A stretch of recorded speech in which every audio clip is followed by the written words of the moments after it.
ప్రతి బ్యాచులర్కి కూడా ఈ శ్లోకం అనేది బాగా కనెక్ట్ అవుతుంది. స్కిప్ చేయకుండా వినండి. భగవద్గీత 1వ అధ్యాయం 33వ శ్లోకం. ఏషే మధ్యే కాంక్షితాను రాజ్యం భోగ సుఖానిచ తయిమే వస్థితం యుద్ధే ప్రాణం త్యక్త్వధనానిచ.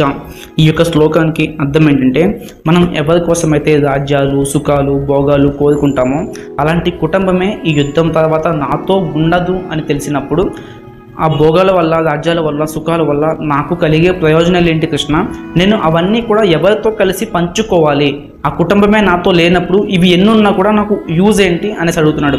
అలాగే మన బ్యాచులర్స్ కూడా ఈ హైదరాబాద్, బెంగళూరు ఈ సిటీస్లో ఎంత కష్టపడినా కూడా అక్కడ మన ఫ్యామిలీ హ్యాపీగా ఉండాలనేసి, అక్కడ వాళ్ళు హ్యాపీగా సంతోషంగా ఉన్నంత కాలమే ఇక్కడ మనం పడే కష్టానికి విలువ ఉంటుంది. వాళ్ళు ఎప్పుడైతే బాధపడ్డారో మనం ఇక్కడ ఎంత కష్టపడినా కూడా నో యూస్.